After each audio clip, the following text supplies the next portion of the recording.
Anastasia, and this is Cozy Corner, a place for me to talk about life and feelings and art and anything else on my mind. So grab a drink and get cozy, and we'll begin.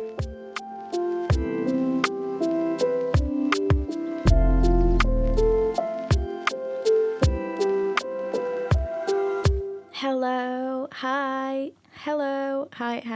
It's me, and I'm back. This is my third episode. Is it my third? It's my fourth episode. And we just surpassed 1,000 streams on Spotify alone. So thank you so much if you're one of those people. Well, you are one of those people because you are listening to this now. But thank you so much for caring and for listening to me. And still, this podcast remains such a joy for me. And I'm just so grateful that you are here to listen to me ramble, basically. I know I start every episode like that, but I really, really, really do mean it. So thank you for being here. I hope everyone's okay and I hope that you're having a good week so far. I've kind of had a bit of a lazy week. I've not really been in the mood to draw or anything, and I know I have loads to do, but I'm doing the minimum each day that I have to do work-wise. I know that sounds weird, but you know when you just can't do anymore, so you just have to do the stuff that you have to do, get all your life admin done, your work admin, but that's all I can manage at the moment.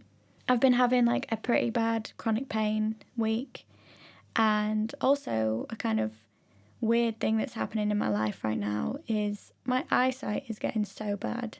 I do wear glasses, but I keep having to get a new prescription, and I'm actually going for a test and a scan tomorrow to make sure everything's fine. I'm pretty scared about it, but I'm just telling you this here, so hopefully you can send me some good eye vibes and make sure that my eyes are going to be fine, because obviously I draw, I use my eyes every day, and the idea that there might be something wrong is pretty scary. Anyway, I know that was just super honest and real, but I just feel like I have to share that with you. When you share something like that, it does kind of get a bit easier to handle, so that is what is going on for me at the moment. I also just hope everyone's doing okay. We are, how many days in? Let me check. 27 days into the year at the moment, and I just hope you're not being too hard on yourself if the year is not going as you hoped it would. All kinds of things can happen, and it's not always how we want it to be, but just know I'm thinking of you and I'm here for you, even if it's just here in your ears, rambling away. So this week's podcast, I'm going to ramble about something a little bit different. I asked you on Instagram what you'd prefer, a Q&A or a unsolved mysteries type thing. So I'm going for the unsolved mysteries because I love unsolved mysteries. When I say love as well, I mean no disrespect to any of the families that are missing these people or that are still waiting for answers. I just love these cases because they are so strange and there could be so many outcomes, but also because I, of course, want them to be solved and I want to find a resolution to them. And maybe me sharing this here will make you more aware of these cases. So I just want to start by saying that. I want to go into this with kind of just a disclaimer, like full respect to these families, and these are all really sad cases, and by talking about them here, I want to highlight them, not to make light of them.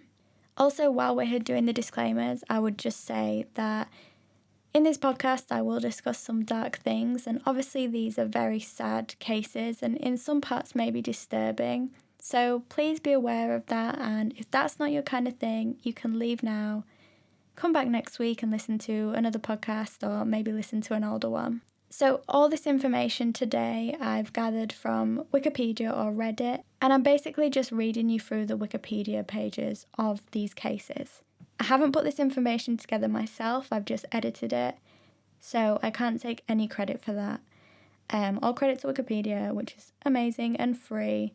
So that's what my source is here. The first case I'm going to talk about is the case of Lars Mittank. He is a German man who disappeared on the 8th of July 2014 near Varna Airport in Bulgaria when he was 28 years old. Lars was vacationing at a resort where he was involved in a fight and was unable to fly home with his friends for health reasons. He was seen acting strangely while alone in Bulgaria and days later disappeared into the forest around the airport. So let's get into Laz's situation here. On the 30th of June 2014, Laz Mitank travelled to the seaside resort of Golden Sands in Bulgaria on a vacation with friends. On the 6th of July, Laz got into a fight with 4 other men after a disagreement over rival football teams. The fight resulted in Laz suffering a ruptured eardrum. At the end of his trip, a doctor advised Laz not to fly due to his injury, and he was prescribed antibiotics and later referred to a hospital by that same doctor. Laz's friends wanted to stay with him, but he insisted he was fine on his own. Laz stayed in Bulgaria without his friends and checked into the Hotel Colour Varna. However, a day after his friends left, he began to act oddly, and his erratic behaviour was recorded by the hotel's CCTV. He only spent one night in the hotel, during which he appeared paranoid and frightened. While staying at the hotel, Laz called his mum, whispering. He stated that 4 men were coming to kill him and that she should cancel his bank cards. Laz was last seen at Varna Airport in Bulgaria. He was consulting with the airport doctor when they were interrupted by a man who was a part of a construction crew. He then fled the building and was captured by airport security cameras running away. I'm so sorry if you can hear a dog barking right now, but this is my neighbour's dog. Okay, let me backtrack slightly. So Laz fled the building, the airport, and was captured by airport security cameras running away. Once outside the airport, he was seen climbing a fence, running into a meadow, and disappearing into an adjacent field of sunflowers near a highway. He has not been seen since. I just think this case is so sad. Laz had this fight, he had an injury, and then something happened between that time to make him have this episode at the airport. I will say now, if you're listening to this podcast and you can, go Google Laz Mitank. His name is spelled Larsmittank. I'll write the names of each person featured in this podcast in the description, by the way. There is the actual CCTV footage of Laz in the airport, and I watched it for the first time when I was researching for this podcast, and it's just so disturbing because he's there and then he just runs off, like sprints off, as if he's seen a ghost or as if he's in danger. I just wonder what happened to Laz within this short space of time. So on the 30th of June, he travelled to Bulgaria, and then on the 6th of July, just a week later, he was in a fight, and then the 8th of July is when he was last seen. There's something so heartbreaking as well about someone going on holiday with friends and having a great time and it becoming such a horrible trip where Laz himself was missing. I don't know, this case, just reading through it and watching the video really gave me the chills, and it's so sad that Laz has never even been found. Not a body, not living, not anything.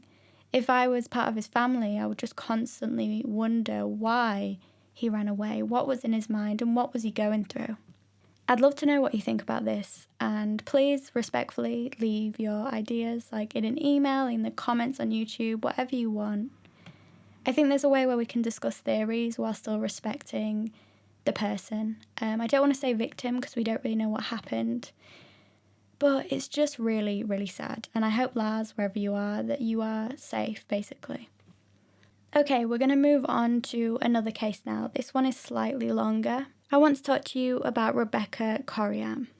Early on the morning of the 22nd of March 2011, Rebecca Coryam, a 24-year-old British crew member on the cruise ship Disney Wonder, was captured by CCTV in the crew lounge, having a phone conversation that appeared to be making her emotional. A few hours later, she went missing and she hasn't been seen since. For a little bit of background about Rebecca, in June 2010, she went to London to interview for the Disney cruise positions, so it's basically a cruise ship organised by Disney. After being hired, she went to the company's theme parks in Florida for training, and then started working on the cruise as a youth worker, maintaining contact with her family throughout this time via Facebook and Skype. On the 21st of March, she sent what would be her last message to her parents, saying she'd call them the next day. Rebecca's mum replied, but then grew worried when 12 hours went by without a response. At 9 a.m. that morning on the Wonder, that's the cruise ship name, off the coast of Mexico, Rebecca had missed the start of her shift. She was not in her room or anywhere else on the ship and did not respond to being paged over the ship's public address system. A review of CCTV footage found one appearance of her, timestamp 5:45 a.m. An early, unverified account from another crew member claimed she had gone overboard at 3 a.m., nearly 3 hours earlier. So that means this person claimed they had seen her go overboard, but 3 hours later, she was seen on the CCTV. At this point, I was like, something is fishy here. In the CCTV footage, Rebecca is talking on one of the ship's internal phones in a crew area. She appears distraught. A young man walks up to her and appears to ask if everything is all right. Her mouth can clearly be read to be saying, "Yeah, fine," after which she hangs up the phone. She then walks away, pushing her hair back and putting her hands in her back pockets, mannerisms that her parents say were common for her. There has been no record of her presence anywhere since then. The crew searched the ship for her. The US Coast Guard and the Mexican Navy searched the international waters through which the cruise ship had been sailing through during the hours in which Rebecca could have gone overboard. They found nothing. Mike and Anne-Marie Coryam, Rebecca's parents, were flown out from England to meet the ship when it returned.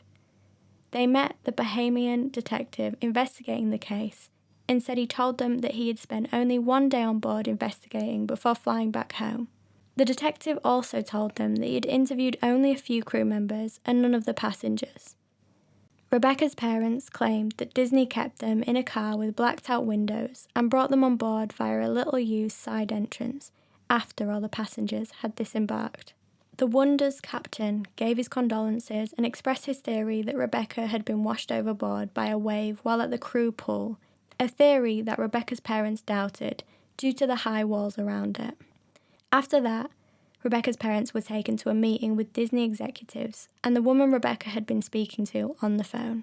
On the day before the first anniversary of Rebecca's disappearance, her father received an email from a woman who claimed she had seen Rebecca with a dark-haired man on the street in Venice the previous August. The woman had said that she was 85% sure it was Rebecca, and seeing the family's website had roused their memory. Rebecca's uncle said, "It was just an email, but it seemed legitimate. It was very upsetting for everyone to think she could be out there somewhere after all this time." He wondered how she could have got there without her passport, which had been among the belongings her parents had recovered from her quarters. In October 2011, journalist John Ronson took the Wonder along the same route and made discreet inquiries while aboard. Several crew members spoke to him anonymously. They suggested that more was known about her fate than Disney or the Bahamian police had publicly admitted. Crew members who spoke with John Ronson insisted that Rebecca had gone overboard from the crew pool. One of them said, "Disney knows exactly what happened. Everything here is taped. There's CCTV everywhere. Disney has the tape." Since Rebecca was not found on the ship despite a thorough search, investigators concluded that she went overboard, possibly as a result of a rogue wave. Rebecca's family and their lawyer say they never received a copy of the final report as they were promised by the Bahamian police. A crew member told John Ronson that the call was taped. Several other crew members believed it was with a romantic partner. One of them said, "She was in a relationship and there were problems and it was upsetting her. It was a very, very intense relationship. It was great and then it was awful.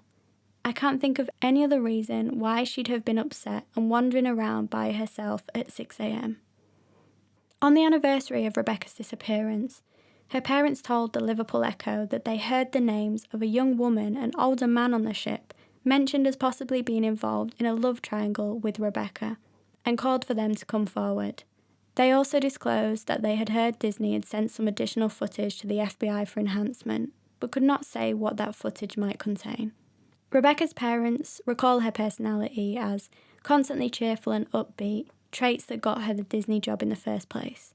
When her parents visited her quarters after the disappearance, they found passes she had obtained for them and her sister to visit Disneyland Paris, a gift trip she was apparently planning to surprise them with on her next break at home. These plans, as well as the continuing Facebook exchanges with her mum, argue, for them, against suicide. So another really, really sad case and such a mystery. I have so many questions. Why were the Bahamian police so negligent and didn't really investigate this to the extent that they should have done? Why were Rebecca's parents treated in that way? Do Disney have the tape? I feel like, no disrespect to Disney fans, but Disney's such a big organisation that they could hide things from people and they could have a lot of power over kind of what they control in these kind of big cases, because this kind of case, oh my god, I just said kind of 50 times, I hope you didn't notice. This kind of case is so high profile and could potentially make them look really bad. I also find it interesting that so many people had different ideas of what went on. For example, her parents don't think it was suicide. Someone else said she's very upset because of a romantic relationship. There's this rumour about a love triangle, this rumour about seeing her in a different country.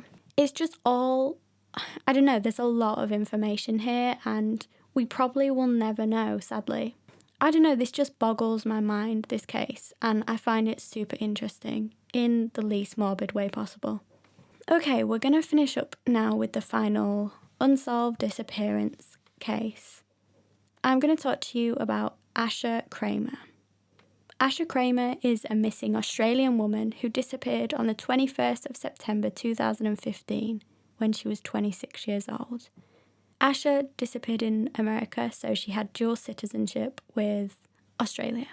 She had been awake for 5 days, suffering a mental health crisis, and had been released following a psychiatric evaluation.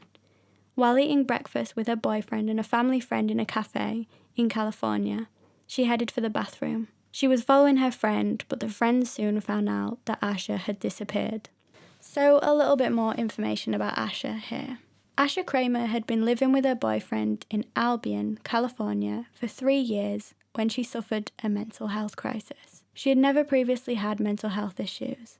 However, after being awake for 4 nights and shouting incoherently, she was taken to the Medicino, please don't be offended by my bad pronunciation, Medicino Coast District Hospital in Fort Bragg, California, on the 20th of September 2015. Asha was so resistant to having her vital signs taken prior to a mental health evaluation that the police department were called. In the end, she was released without evaluation or treatment to her boyfriend and a childhood friend. After Asha's release, the group drove south toward Point Arena, stopping at the Rollerville Cafe in Flumeville. At 9:30 a.m., while they were in the cafe, Asha's friend got up to go to the bathroom. A few seconds later, Asha decided that she would also go to the bathroom and followed her friend, although the friend was unaware that she was behind her. When the friend returned to the table, Asha's boyfriend told her that Asha had followed her to the bathroom, but the friend said she never saw Asha in the bathroom. Investigators believe that Asha never entered the bathroom and wandered off instead. At the time she disappeared, she was barefoot and dressed in black skinny jeans and a grey hoodie. She left without money, bank cards, or ID. She also may have left her phone behind, though that is debated. Asha's jacket was subsequently found discarded on the side of the road nearby. After the disappearance, there were vague reports of Asha. According to a spokesman for the sheriff's office, she supposedly returned north to her Albion home and retrieved her German Shepherd.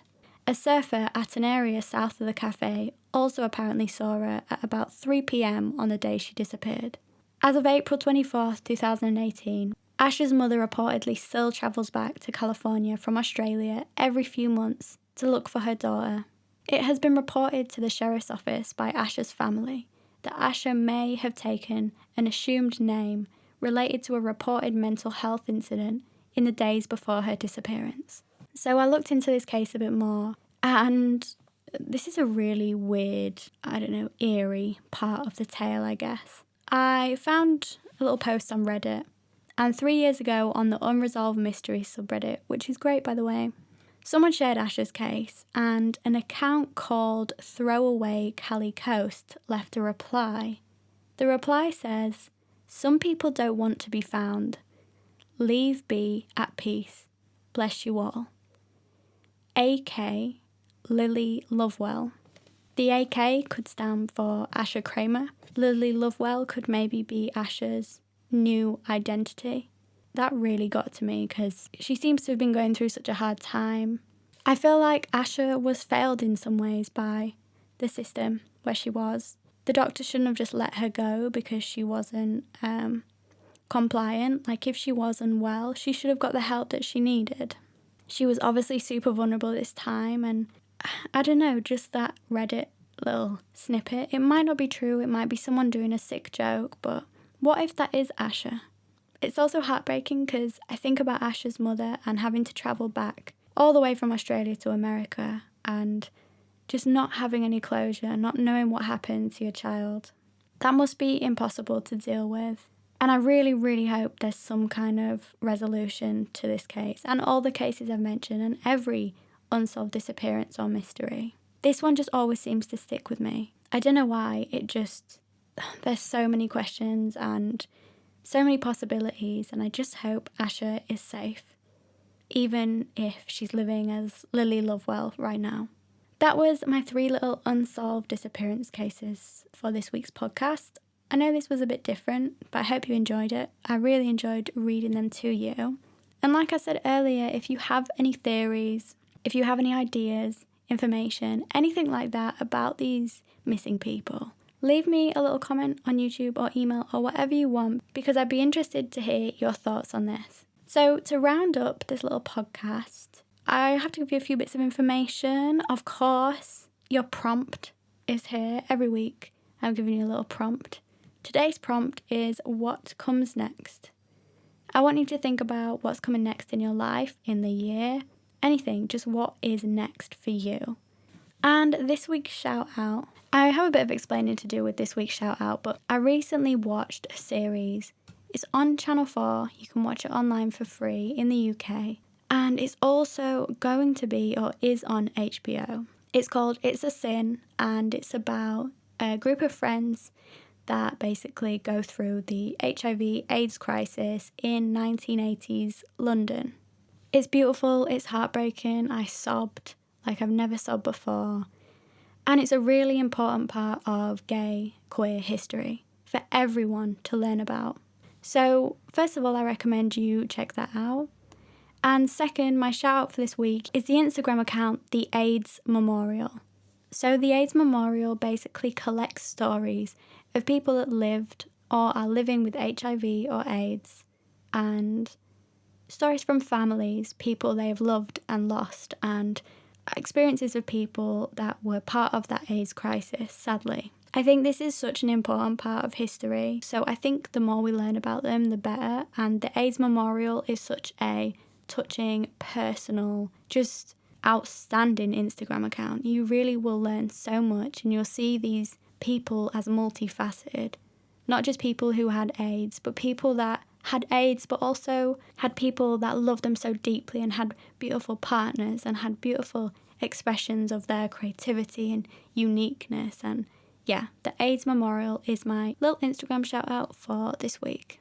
I've decided I'm going to do 10 episodes, so 6 more, and that will be the first series. Then I'll take a little break and have a second series, which will also be 10 episodes. And I'll continue doing that until you're bored of me, which hopefully is never, but I will keep making these podcasts. But I just wanted you to know, 10 eps, then we'll have a break, then another 10, and so on. Okay, that is me done for today. I really hope you enjoyed this, and let me know if you did enjoy it, because those messages make my heart feel so lovely and warm. Please stay safe and be kind to each other, and I will see you soon next week for another little catch up. Bye for now.